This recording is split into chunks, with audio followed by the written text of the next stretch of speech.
This coming weekend, there'll be no trains in or out of London's Euston station, and train services from Long Buckby and Northampton will be disrupted. In fact, the official advice from Network Rail is for passengers to avoid travelling on the train on Saturday or Sunday completely. And people are being told that elsewhere on the network, services could also be affected and may very well be crowded. People are being told to check travel details carefully before setting off.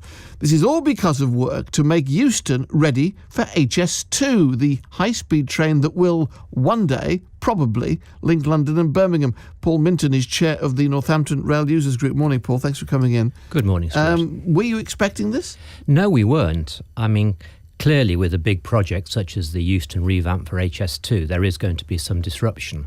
But our last meetings with Network Rail and HS2 indicated there wouldn't be any major blockades this year. So we're very disappointed to find one sprung on us like this, and we don't think this augurs very well for the future. And it is going to affect people travelling, as we say, from Long Buckby and Northampton if they're wanting to go down that way. It is, and blockades are always a tricky issue, and we had a lot of blockades in the previous set of railway modifications for West Coast Main Line.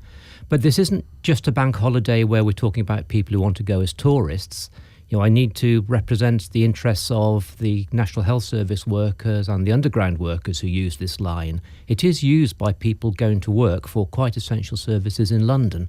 So to get one sprung on us at quite short notice is quite difficult for both people and some organisations. Indeed, and even though it's a bank holiday, as you say, there will be people still needing to get to work. And although people perhaps making regular work journeys, some of them, many of them, won't be travelling on bank holiday, other people, perhaps unsuspecting leisure travellers who don't normally use that route, might be expecting that they can. I think that's the problem. It's the unsuspecting. I think because this didn't seem to be in the original schedules, we weren't aware of it.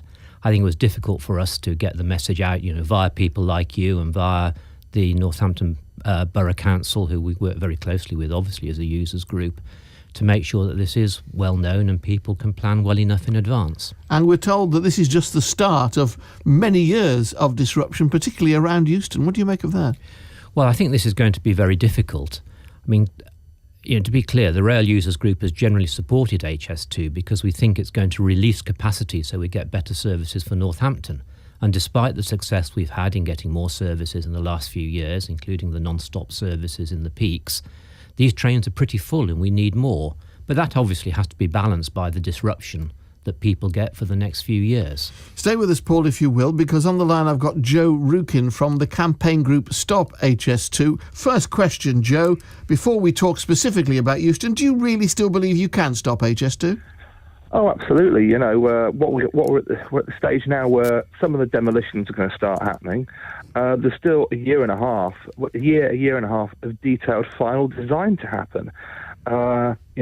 Which shows that HS2 is, one, massively late, but two, you can't possibly know what the cost of this thing is until the design has actually happened. And you've seen since the election, there's been a very big change in public opinion toward not wanting to waste money on frivolities and spend money on the things that are needed.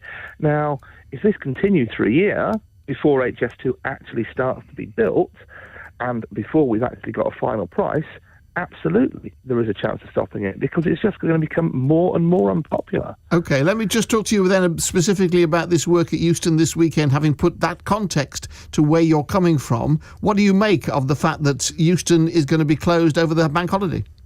Well, welcome to the start of over 2 decades of hell. Is what I can say to that. I believe that the work that's happening at the weekend is that they're knocking down a goods yard. There's a lot of enabling works that has to happen around Euston. Tomorrow there's going to be a service in St James's Gardens where they need to dig out 60,000 people who've been buried there and cut down a stack of trees that obviously London can't afford to lose.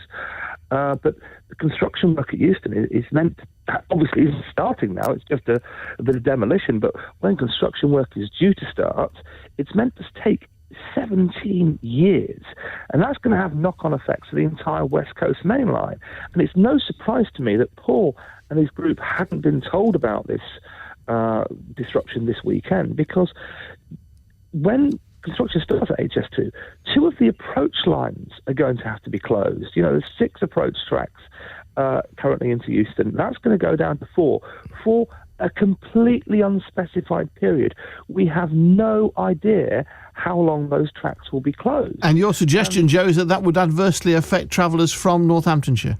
Well, it's going to affect the entire West Coast Main Line. You know, we've been told, when we brought this up, we've been told, oh, well, there only used to be 4 tracks, to which we replied, yes, and there used to be fewer trains. Okay. You know, the trains going into Euston rely on the fact there are 6 tracks. Okay, let me put all this back to Paul then. No indication at all. Let me put this back to Paul then, Joe. Hang on a second. Paul Minton from the Northampton Rail Users Group. Joe is obviously coming from a set position of opposition to HS2. You say your group has generally supported it, but do you, having heard his concerns, which I'm sure you've heard many times before, do you generally share them now this is becoming reality?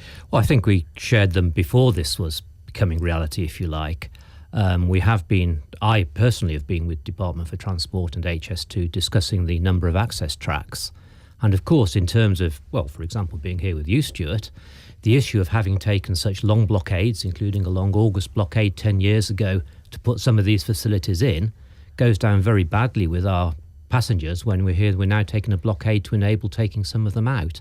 And we do need the capacity. And the railway needs that capacity. If we're going to grow the railways, it doesn't make sense to do something now which creates less capacity in the short term. Is it short-term thinking to close London Euston across a bank holiday weekend? Why a bank holiday when, as we've said, there will be people that aren't going to use it in the normal way as they would for work, but many will, and lots of people will want to go to London to enjoy the weekend, for example? I can't really say if it's short-term thinking or not. I think we're just more surprised that our original understanding is there were no blockades in 2017 and the first would start in 2018. And I think that in itself is our concern at the moment, that this was apparently unscheduled, unexpected.